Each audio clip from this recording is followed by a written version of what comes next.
아버지를 이제 천국에 보내드리고 이렇게 생각이 났던 책이 한 권이 있었습니다. 예전에 제자가 저한테 선물해 준 책인데요. 그 사진 작가 신정식의 함께한 계절이라는 책입니다. 일종의 사진 에세이인데 그 아버지의 모습을 사진으로 찍은 거고 또 다른 사진을 보면 이 사진 작가 아들과 아버지가 함께 찍은 사진입니다. 이 작가의 아버지는 알츠하이머 병을 앓고 있었습니다. 근데 계속 집 안에만 계시고 그러다 보니까 이제 우울증이 좀 심해져서 이 아들이 아버지를 데리고 함께 여행도 다니고 함께 일상을 같이 보냈습니다. 그러면서 그 아버지의 일상을 이제 사진을 찍고 이렇게 글을 썼는데 그거를 이제 책으로 모았습니다. 이제 어떤 상을 또 받았습니다. 근데 그 글 중에 한 부분을 한번 제가 읽어보겠습니다. 이제 아빠는 미래를 기약하지도 과거를 기억하지도 못한다. 오로지 현재에만 갇혀 살고 계신 아빠를 바라보면 언젠가 나중에라고 기약이라도 할 수 있는 것이 얼마나 소중한 일인지 깨닫게 된다. 이 작가가 아버지를 계속 지켜보고 함께 시간을 보내면서 그 아버지가 어떤 현재에만 갇혀 있는 그 모습을 바라보면서 그 느낀 고백인데 저는 이 고백이 되게 많이 공감이 됐습니다. 왜냐하면 저도 아버지가 치매를 오랜 시간 앓으면서 점점 기억을 잃어가는 모습을 계속 지켜봤기 때문에 이게 어떤 의미인지 사실 마음에 와 닿았거든요. 처음에는 뭐 길이나 주변 환경을 잊어버리셨지만 점점 사람을 기억하지 못하시고 나중에는 이제 누군가의 도움이 없으면 혼자 일상이 어려울 정도까지 되었거든요. 점점 활동 반경이 좁아지고 이 저자의 그 고백처럼 현재만 갇혀 살고 계시는 아빠. 이 글을 묵상을 하다가 우리가 누군가를 기억할 수 있다는 것, 우리가 지난 추억을 떠올릴 수 있다는 것, 우리가 장래를 또한 그려보고 소망할 수 있다는 것이 얼마나 소중한 일인지를 또 생각해 보게 됩니다. 여러분 신앙적인 의미도 마찬가지죠. 우리가 하나님과 사람을 기억할 수 있다는 것, 또 하나님과 사람과 보낸 그 시간들을 추억할 수 있다는 것, 우리가 죽음 이후에 그 시간을 그리고 소망할 수 있다는 것은 사실 우리 인생에서 매우 중요한 일입니다. 오늘 본문을 보시면 어떻게 보면 기억을 잃어버린 사람, 장래를 그려보거나 소망하지 못하는 사람의 비유가 등장을 하는데요. 우리가 읽었던 사실 이 본문은 예수님께서 종교 지도자들과 대화를 나누는 과정에서 예수님께서 하셨던 비유입니다. 이 포도원 농부 비유의 내용은 되게 간단합니다. 포도원 주인이 포도원을 만들었습니다. 그리고 농부를 고용해서 포도원 운영을 맡기고 주인은 다른 나라로 갔습니다. 포도 수확대가 되어서 이제 결산을 하려고 직원을 보냈는데 이 직원이 농부들로부터 거부를 당합니다. 더 많은 직원을 보냈는데 거부를 당합니다. 그래서 주인이 이제 자기 아들까지도 보냈는데 이제 거부를 당합니다. 이 비유에서 이 농부는 이스라엘 종교 지도자를 의미하고 주인이 보낸 직원은 구약의 선지자를 의미하고 주인이 보낸 그 아들은 예수 그리스도를 의미합니다. 저는 이 포도원의 농부를 어떤 이스라엘 종교 지도자, 예수 그리스도를 믿지 않는 사람 이렇게 좀 좁은 의미로 좁혀서 생각하기보다는 좀 더 넓혀서 내가 하나님을 믿는다 할지라도 우리가 일상에서 우리가 하나님을 잘 기억하지 못하는 사람, 장래의 은혜를 소망하지 못하는 사람으로 좀 더 확장해서 우리가 이 본문을 본다면 이 농부를 통해서 우리의 삶을 좀 돌아볼 수 있는 그런 시간이 되지 않을까 생각을 합니다. 그렇다면 우리는 왜 삶 속에서 하나님을 잘 기억하지 못할까요? 두 가지로 한번 정리하기를 원하는데 우리가 기억을 잃어가는 이유 첫 번째는 뭐냐면 우리의 계속된 수고입니다. 오늘 본문을 좀 자세히 좀 살펴보면 마태복음 21장 33절 34절 다른 한 비유를 들으라. 한 집 주인이 포도원을 만들어 산 울타리로 두르고 거기에 즙자는 틀을 만들고 망대를 짓고 농부들에게 새로 주고 타국에 갔더니 열매 거둘 때가 가까움에 그 열매를 받으려고 자기 종들을 농부들에게 보내니 주인이 새로운 포도원을 만들고 포도나무 묘목을 심었습니다. 그리고 짐승들이 또 포도원에 침입하지 않도록 울타리를 만들고 추수 때 포도즙을 짜기 위한 틀도 만들고 또 포도원을 감시하기 위한 망대도 만들었습니다. 그리고 농부들을 고용해서 계약을 아마 맺었겠죠. 포도 수확이 나오면 수확의 몇 퍼센트는 너희가 갖고 나머지는 나에게 지급하면 된다. 그리고 이제 다른 나라로 갔습니다. 근데 34절을 보니까 열매 거둘 때가 가까움에 이렇게 돼 있거든요. 근데 이게 되게 함축적인 의미인데 이걸 좀 더 현실적으로 이 본문을 들여다보면 포도원 주인이 포도원에 포도나무 묘목을 심었습니다. 근데 여러분 포도나무 묘목을 심으면 그 해에 포도를 생산할 수 못합니다. 포도를 수확하려면 몇 년이 지나야 돼요. 그래서 레위기를 보시면 레위기 19장 23절 25절 너희가 그 땅에 들어가 각종 과목을 심거든 그 열매는 아직 할례받지 못한 것을 여기되 곧 3년 동안 너희는 그것을 할례받지 못한 것으로 여겨 먹지 말 것이요 넷째에는 그 모든 과실이 거룩하니 여호와께 드려 찬송할 것이며 다섯째 해에는 그 열매를 먹을지니 그리하면 너희에게 그 소산이 풍성하리라 나는 너희의 하나님 여호와이니라. 그러니까 율법을 보면 5년째 되어야 그 수확된 것을 먹을 수가 있습니다. 근데 여러분 꼭 율법이 아니라 할지라도 여러분 사과 나무를 심고 복숭아 나무를 심어가지고 그해 여러분 그 열매를 따서 먹지는 못합니다. 그렇다면 여러분 생각해 보십시오. 포도 수확이 없으면 그럼 주인한테 뭘 드리고 농부들은 뭘 먹고 삽니까? 오늘 본문은 사실 비유거든요. 실제 사건은 아닙니다. 하지만 예수님의 비유는 그 당시 이스라엘 사람들이 누구나 다 이해할 수 있는 현실적인 삶의 이야기이기 때문에 이 이야기를 들으면 다 이게 무슨 내용인지 알거든요. 그렇다면 여러분 한번 생각해 보십시오. 주인이 농부 아빠 계약을 맺었죠. 계약을 맺었다면 아마 포도를 수확하기 전까지는 어떻게 지낼지에 대한 논의가 있었을 거예요. 만약 이런 거죠. 포도를 수확하기 전까지는 주인에게 지급하지 않아도 된다. 수확하면서부터 너희가 지급하면 된다. 하지만 그동안에 오늘 본문 보면 한 4년 동안 수확이 없으니까 포도원 주변에 텃밭을 만들어서 그걸로 너희가 생활을 해라. 뭔가 일종의 이런 논의가 있었을 것입니다. 그래서 주인은 포도가 수확할 때쯤 보낸 거죠. 그 전에는 종들을 보내지 않습니다. 그렇다면 여러분 한번 우리가 포도 농부가 되면 좋겠습니다. 그래도 아무래도 우리가 한국에 살고 있으니까 한국에도 포도나무를 우리가 재배하지 않습니까? 그러니까 우리가 한국 포도원에서 일하는 농부라고 한번 상상을 해보시면 좋겠습니다. 한 4년 동안은 포도 수확을 못하니까 먹고 살아야 되니까 그 포도원 주변의 텃밭에 이것저것 갖고 와야겠죠. 뭐 고추도 심고 뭐 상추도 심고 감자도 심고 그래가지고 텃밭에서 나오는 그 채소를 가지고 본인이 먹기도 하고 또 남으면 시장에 팔아서 또 필요한 것들을 사기도 하고 그러면서 아마 생활을 했을 겁니다. 근데 여러분 이 농부는 텃밭만 가꾸면 안 돼요. 포도원도 살펴야 됩니다. 잡초가 자라잖아요. 잡초도 뽑아야 되고 포도나무가 계속 자라면서 가지치기도 해야 되고 이런 과정들을 했을 거라고요. 주인은 외국에 가 있으니까 이 농부들은 일일이 주인한테 보고할 필요는 없습니다. 그렇다면 여러분 한번 생각해 보십시오. 이 농부는 텃밭도 가꾸고 포도원도 계속 돌보면서 매일매일 일하고 수고를 합니다. 그리고 시간이 지나서 포도를 수확하게 되는데 오늘 본문을 보게 되면 수확을 하게 되면 주인이 직원을 보냈으니까 수확에 대한 어떤 몇 퍼센트를 주인에게 드려야 되지 않습니까? 거부를 합니다. 그럼 왜 거부할까요?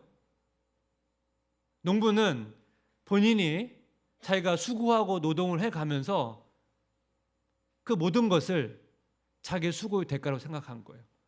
본인이 주인으로부터 고용된 사람이라는 것을 잊어버리고 본인이 이렇게 뼈 빠지게 일하고 수고했으니까 이 수고의 대가는 다 자기 거라고 생각을 한 거예요. 그래서 농부는 주위에 보낸 직원과 아들을 거부한다는 거예요. 여러분 신앙생활 한번 접목해 볼까요? 하나님께서 온 우주와 온 세상을 통치하십니다. 그리고 우리의 삶을 다스리고 있습니다. 근데 하나님은 보이지가 않습니다. 근데 우리의 삶은 어떻습니까? 우리는 매일매일 가정이나 일터에서 일을 해야 됩니다. 또 일도 적은 게 아니고 일이 많습니다. 매일매일 일의 연속입니다.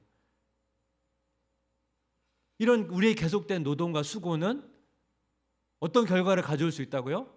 하나님의 존재, 하나님께서 우리를 이 땅에 보내신 그 이유를 잊어버리게 만들 수 있다는 거예요.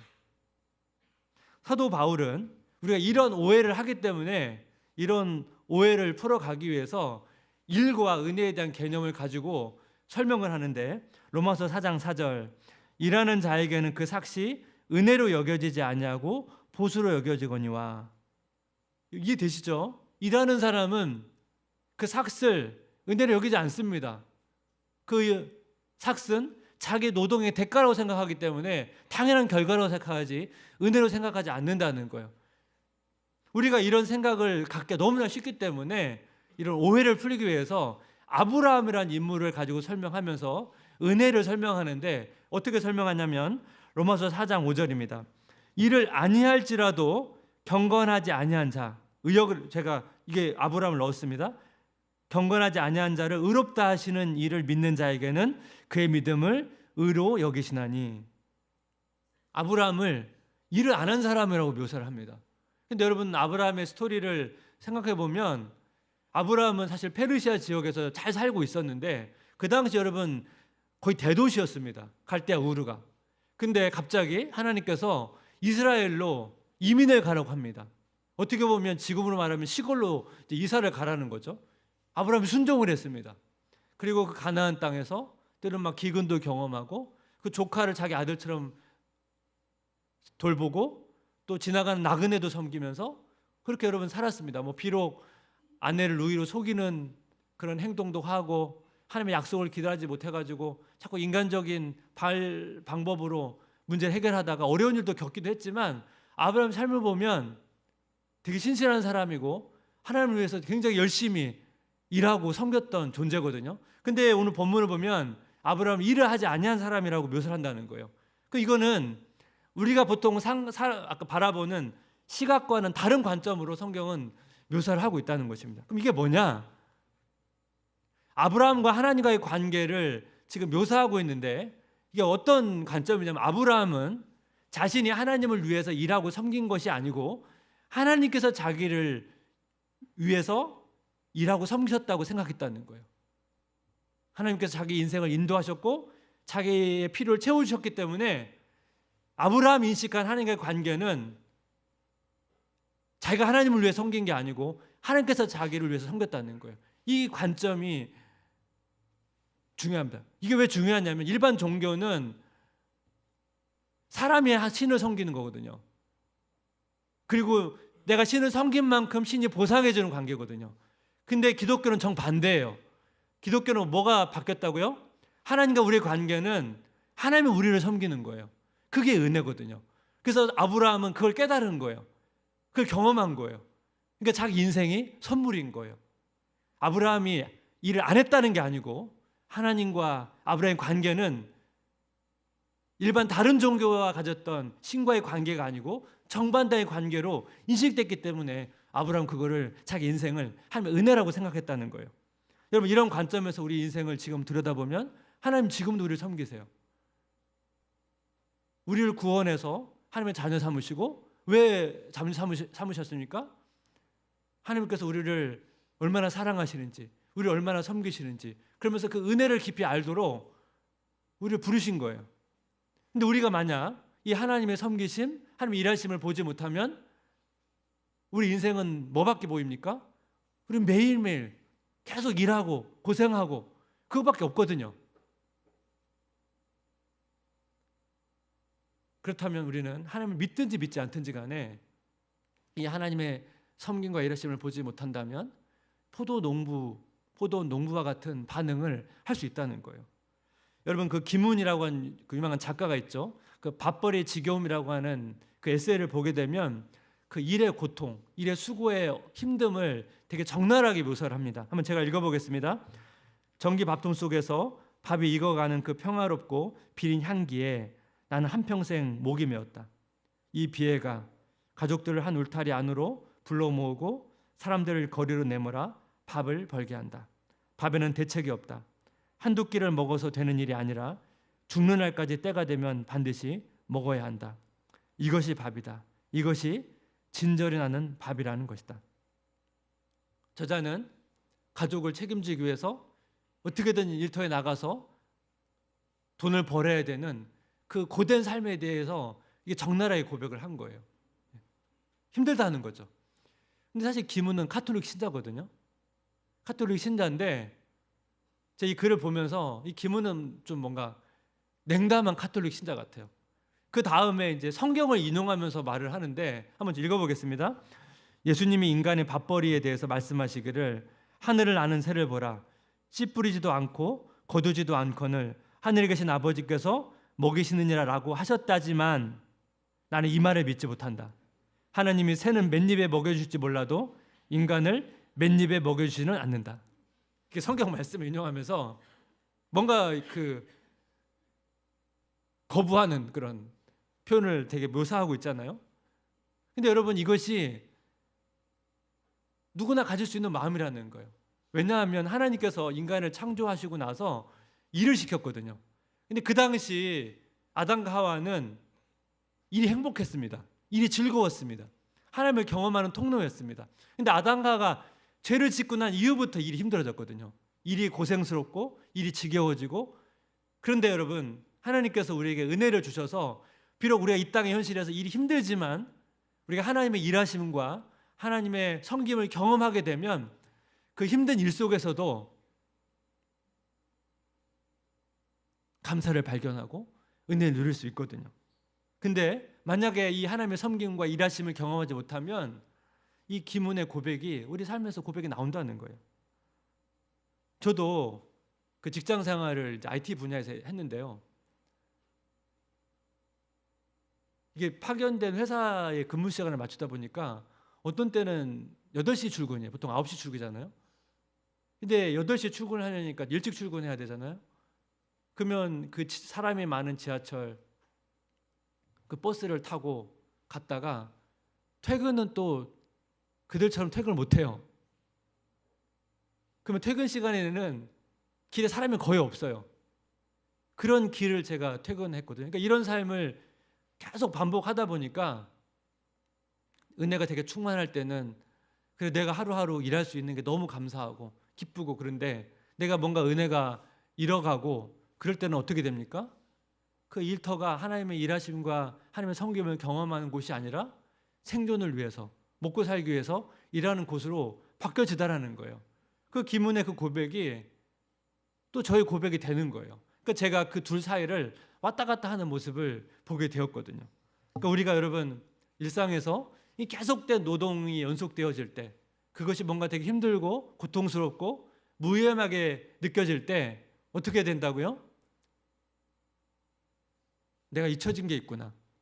내가 하나님의 은혜를 잃어버렸구나. 그러면서 하나님께서 나를 위해서 일하시고 나를 섬기시는 그것을 발견해야 된다는 거예요. 우리가 매일매일 여러분 성경 읽고 기도하고 예배드리는 이유가 뭡니까? 이 평범한 일상, 반복된 일상에서 그걸 보는 거예요. 그 보는 눈을 갖기 위해서 묵상을 하는 거 아니겠습니까? 우리 눈에 보이지 않지만 하나님께서 나를 돌보시고 섬기시는 것을 발견하기 위해서 우리가 큐티도 하고 기도도 하는 거죠. 그거를 발견하지 않으려면 우리가 왜 굳이 이걸 하겠습니까? 그게 다 그런 것을 하나님이 발견하라고 그걸 경험하라고 주신 거 아니겠습니까? 그래서 여러분 삶 속에서 이 계속된 노동 속에서 그 하나님의 일하심과 섬기심을 경험하시길 주님의 이름으로 기도하고 축복합니다. 우리가 기억을 잃어가는 이유 두 번째는 뭐냐면 우리의 통제하려는 마음이에요. 포도원 주인이 계속 직원을 보냅니다. 농부는 거절합니다. 이게 뭘 의미할까요? 하나님께서 구약을 보게 되면 이스라엘 백성에게 선지자를 계속 보내는데 이스라엘 백성들은 선지자의 말씀을 듣지 않습니다. 거부합니다. 근데 오늘 본문을 보시면 중요한 표현이 있어요. 그 주인의 마음이 보이거든요. 마태복음 21장 37절 39절 후에 자기 아내를 보내며 이르되 그들이 내 아들은 존대하리라 하였더니 농부들이 그 아들을 보고 서로 말하되 이는 상속자니 자 죽이고 그 유산을 차지하자 하고 이에 잡아 포도원 밖에 내쫓아 죽였느니라. 여기 보시면 후에 보냈다고 했습니다. 후에. 앞에 상황 아시죠? 원래 직원을 먼저 보냈습니다. 농부들이 거부했습니다. 거부했다는 건 뭡니까? 포도 수확이 됐는데 주인에게 주지 않고 농부들이 다 가졌습니다. 그 다음에도 자기들이 다 가졌습니다. 이게 계속 반복된 거죠. 계속 반복되다가 후회라고 하는 것은 뭐냐면 주인이 어느 정도 시간이 지난 후에 어떻게 해요? 아들을 보냈다는 거예요. 농부들은 주인의 아들까지도 거부합니다. 왜 거부하냐면 본문을 보니까 이는 상속자니 자 죽이고 그의 유산을 차지하자. 이게 무슨 의미냐면 포도원 아들이 상속자가 되면 이 상속자가 죽으면 어떻게 되냐면 포도원을 경작하는 농부가 그 주인이 됩니다. 그 당시 법이 그래요. 그렇게 되면 어떻게 되죠? 이 농부들은 심정적으로 포도원이 자기께 되는 게 아니고 법적으로 자기께 되는 거예요.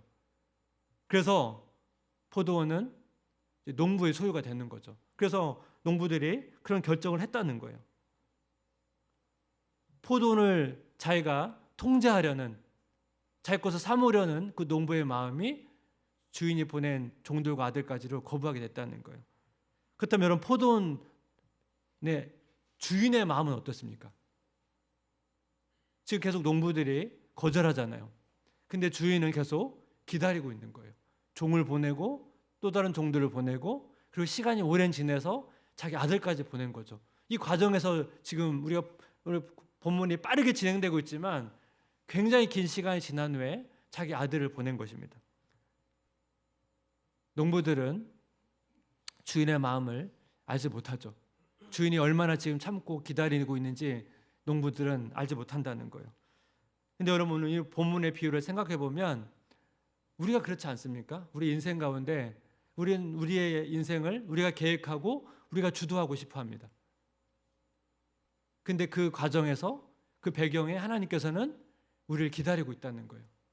그리고 너의 인생의 주도권을 나에게 넘겨주기를 바란다. 그렇게 기다리고 있다는 거예요. 예수님의 말씀입니다. 누가복음 13장 34절 한번 같이 읽어볼까요? 예루살렘아 예루살렘아 선지자들을 죽이고 내게 파송한 자들을 돌로 치는 자여 암탉이 제 새끼를 날개 아래 모음같이 내가 너의 자녀를 모으려 한 일이 몇 번이냐 그러나 너희가 원하지 아니하였도다.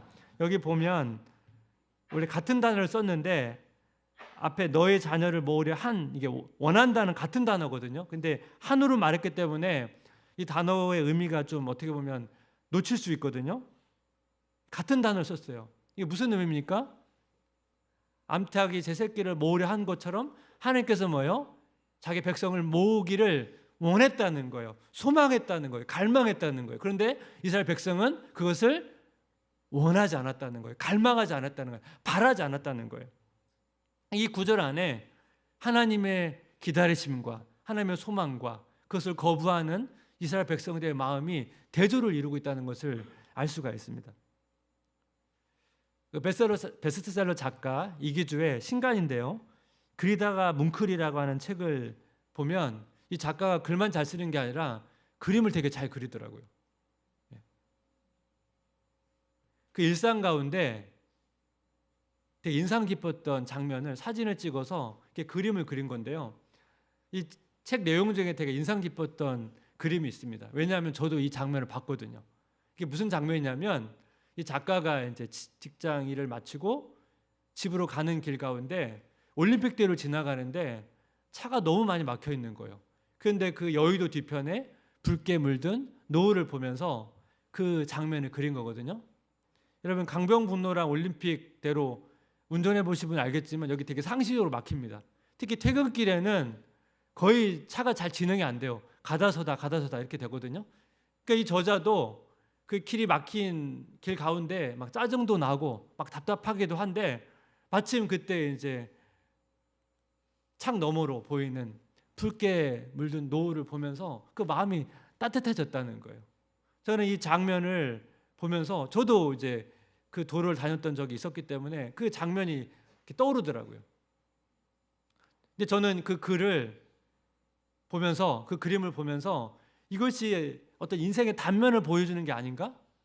그런 생각을 했습니다. 우리가 인생을 마치 자동차로 이렇게 운전하는 거라고 생각한다면 우리가 여러분 마음대로 우리 계획대로 때로는 그렇게 그려보지만 마치 그 저자가 경험했던 것처럼 도로에 차가 꽉 막혀가지고 내가 뭐든지 할 수 없는, 통제할 수 없는, 아무것도 할 수 없는 그런 상황에 직면할 때가 있다는 거예요. 통제할 수 있는 게 없고 내 마음대로 할 수 있는 게 없죠. 하나님께서 말씀하시는 거죠. 네가 네 인생을 계획하고 통제했을 때 그 네 인생이 네 계획대로 되더냐? 너의 인생의 주도권을 나에게 맡겨라. 그 붉게 물든 그 노을처럼 나는 너를 항상 비추고 있었다. 너를 기다리고 있다. 저는 그 장면을 보면서 그런 하나님의 메시지로 저한테 다가왔습니다. 우리가 하나님을 믿든지 믿지 않든지 간에 우리 일상에서 계속된 이 수도고와 노동, 우리가 자꾸 뭔가 인생을 계획하고 통제하려는 그 마음은 우리 인생의 주인이신 하나님을 잊어버리게 만든다는 것입니다.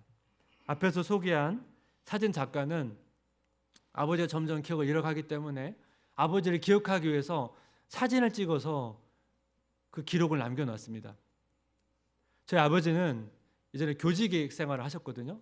교직 생활을 하실 때 그때 그 자기의 일생을 이렇게 원고지에 써가지고 회고록을 하나 썼습니다. 어린 시절부터 그 자라온 배경에 대해서 어떻게 성장했는지를 어떻게 보면 이제 자녀들이 자기가 이제 죽고 났을 때 아버지를 기억하라고 쓴 그 글이 있거든요.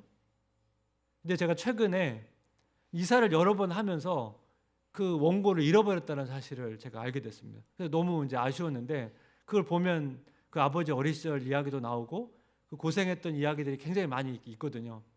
그래서 제가 그거를 이제 잃어버렸다는 소식을 듣고 되게 아쉬웠습니다. 왜냐하면 이제 제 기억을 의존해야만 하거든요. 그러면서 문득 들었던 생각이 뭐냐면 우리 육신의 아버지에 대한 기억, 추억은 우리가 시간이 점점 지나가면 다 잊어갈 것입니다. 점점. 근데 우리의 영적인 아버지 하나님의 삶의 기록들은 성경에 기록되어 있거든요. 성경에 기록되어 있기 때문에 우리가 성경을 읽어가면 우리의 인생의 아버지, 영적인 아버지의 삶의 흔적들을 보게 되면 하나님께서 얼마나 우리를 사랑하시는지 그리고 우리를 위해서 어떻게 일하시고 섬기셨는지를 우리가 발견할 수가 있다는 것입니다. 하나님께서는 우리 잃어버린 기억을 회복시키기를 원하세요. 그래서 우리가 이것을 회복할 때 우리가 일상에서 그 하나님의 사랑과 은혜를 더 깊이 느낄 수 있고 또 우리가 태어나기 전부터 지금까지 우리를 사랑하시고 또 우리를 섬기시는 그 하나님의 사랑을 더 깊이 맛볼 수가 있는데 그 은혜를 누리시기를 주님의 이름으로 기도하고 축복합니다. 우리가 오늘 말씀을 생각하면서 떠올랐던 찬양이 하나 있거든요. 이 가사를 고백하면서 우리 같이 한번 주 앞에 나가면 좋겠습니다. 고단한 인생길 고단한 인생길 힘겨운 오늘도 예수 내 마음 아시네 지나간 아픔도 마주할 세상도 예수 내 마음 아시네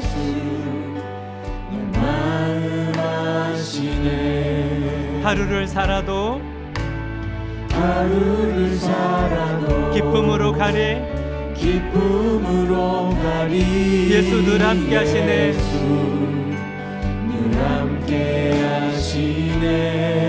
후회도 염려도 온전히 맡기리 예수 늘 함께 하시네 믿음의 눈 들어 주를 보리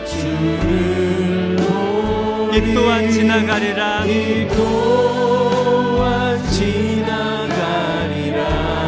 주어진 내 삶의 시간 속에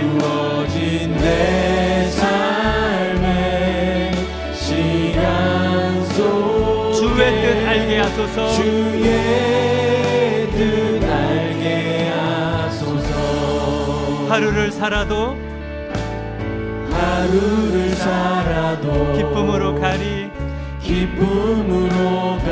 예수 늘 함께 하시네. 예수 늘 함께 하시네. 후회도 염려도 온전히 맡기리. 예수 늘 함께 하시네. 예수 늘 함께 하시네. 믿음의 눈 들어 주를 보리. 이 또한 지나가리라.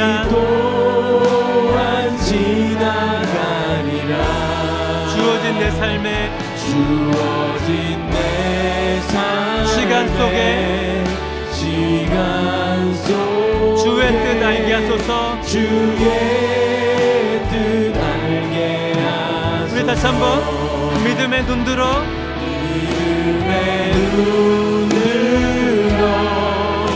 주를 보리. 이 또한 지나가리라.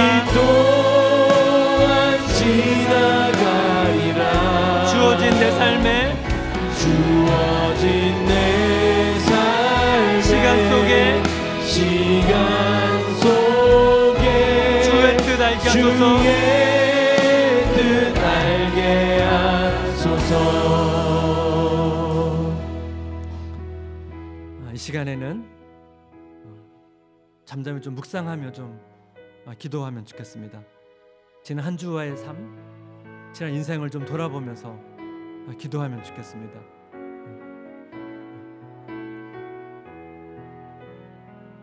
하나님과 성도님의 관계는 어떤 관계입니까? 누가 섬기는 자입니까? 혹시 하나님을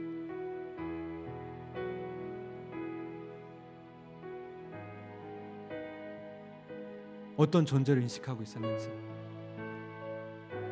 우리가 하나님을 위해서 뭔가 일하면 일한 만큼 뭔가 보상을 받고 혹시 그렇게 인식하셨는지, 아니면 아브라함처럼 그분이 나를 인도하시고 나의 필요를 채우시고 나를 지금도 섬기시는 분으로 내가 인식하고 있었는지. 우리 인생을 돌아보면 여러분, 우리가 아무리 애를 쓰고 노력한다 할지라도 때로는 그 수고한만큼 잘 되지 않을 때도 있습니다.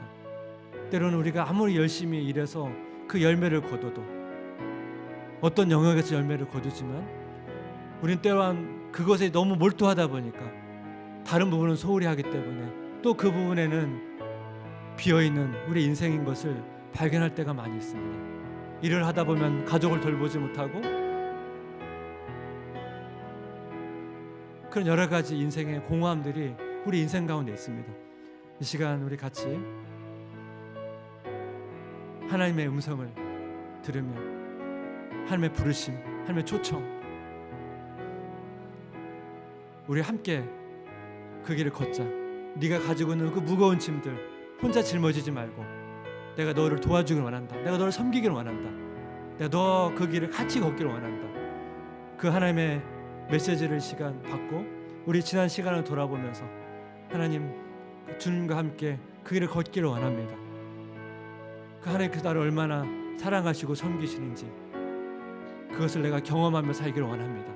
시간 같이 한번 조용히 묵상하면서 지난 시간을 돌아보며 시간 같이 기도하기를 원합니다. 같이 기도하겠습니다.